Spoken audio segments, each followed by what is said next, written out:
A reading from the second chapter of the Gospel according to St. John. On the third day there was a wedding in Cana of Galilee, and the mother of Jesus was there.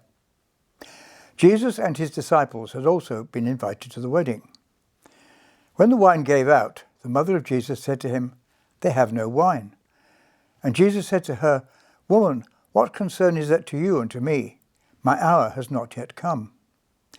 His mother said to the servants, "Do whatever he tells you." Now standing there were 6 stone water jars for the Jewish rites of purification, each holding 20 or 30 gallons. Jesus said to them, "Fill the jars with water," and they filled them up to the brim.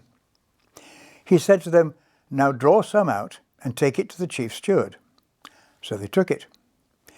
When the steward tasted the water that had become wine, and did not know where it came from, though the servants who had drawn the water knew, the steward called the bridegroom and said to him, "Everyone serves the good wine first, and then the inferior wine, after the guests have become drunk.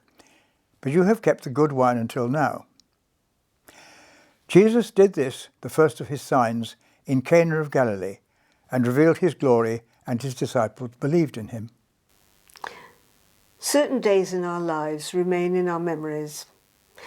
Having just celebrated Christmas, perhaps it's a Christmas from our childhood that stayed with us. The excitement and anticipation of opening presents, the decorations, the feeling that the day was something special, something outside the ordinary. Another day that remains in our memories might be the day we got married.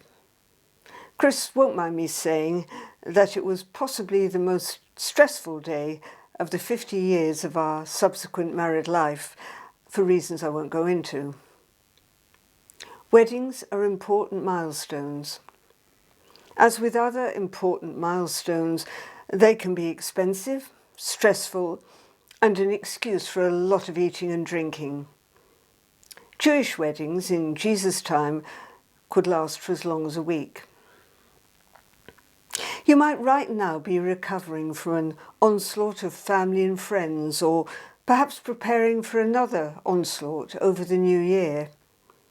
You want everything to be right. Will there be enough to eat and drink? You don't want to run out of anything.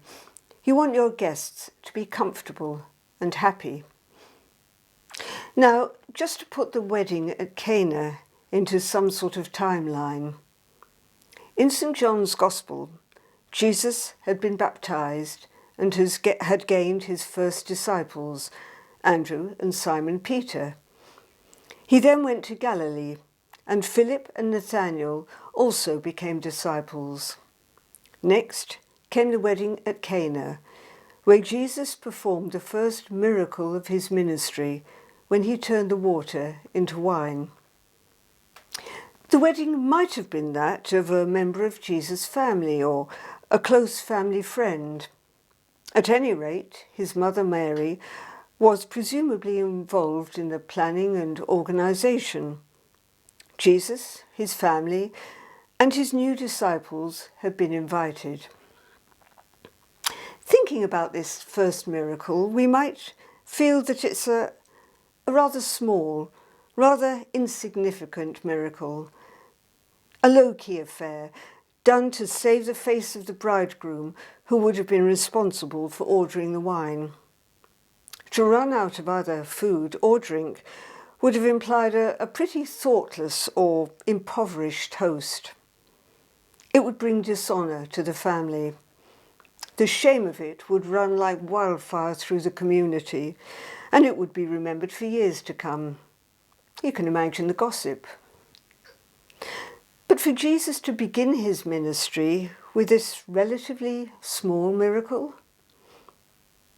As an author, if I was writing a book about a great king, a leader, the Son of God no less, I wouldn't start it with the birth of this king to a poor family in the miserable surroundings of a stable.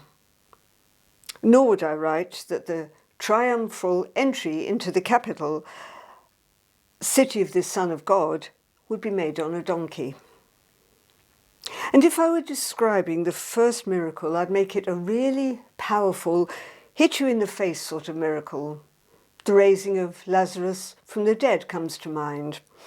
Not a small miracle within a family circle done to avoid social embarrassment. So what does this miracle tell us about God?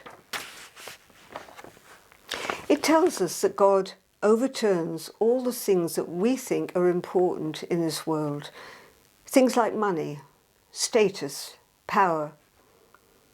It tells us that God is a God of small things as well as large. That no single aspect of our lives is small or unimportant to God. It also tells us, along with many other examples during Jesus' ministry, that his work was often done quietly and unobtrusively.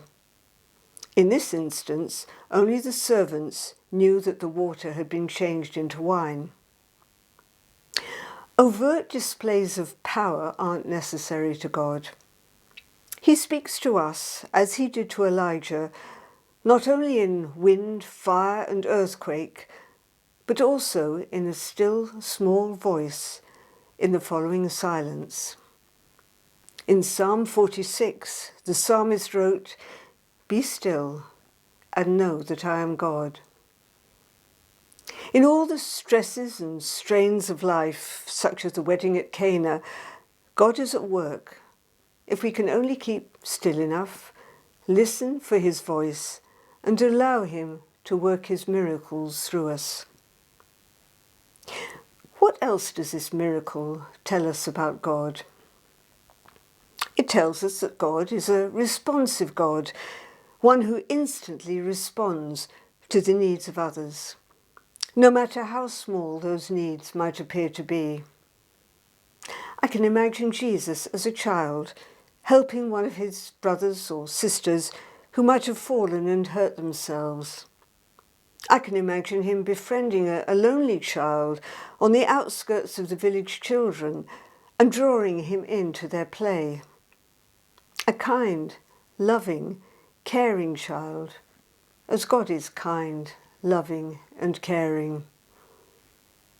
And in this miracle, we also have Mary, responding to the needs of her kinsman.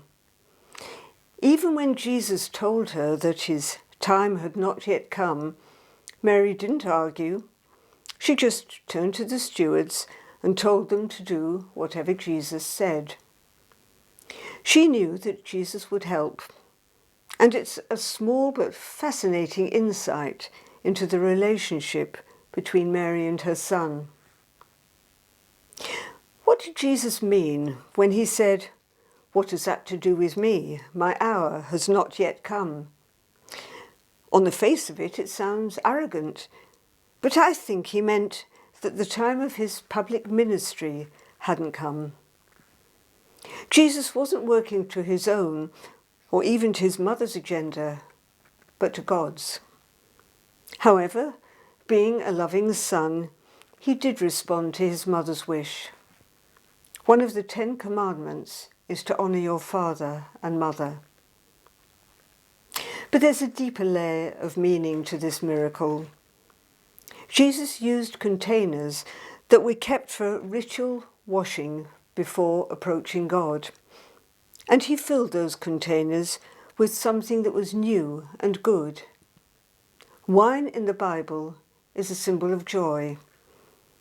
The love and joy inherent in a wedding ceremony are also characteristic of the ministry of Christ, who came into this world because of God's love for us, and who brings joy to all who believe. And one final thought on this miracle of Cana. Always do what your mother tells you. Amen.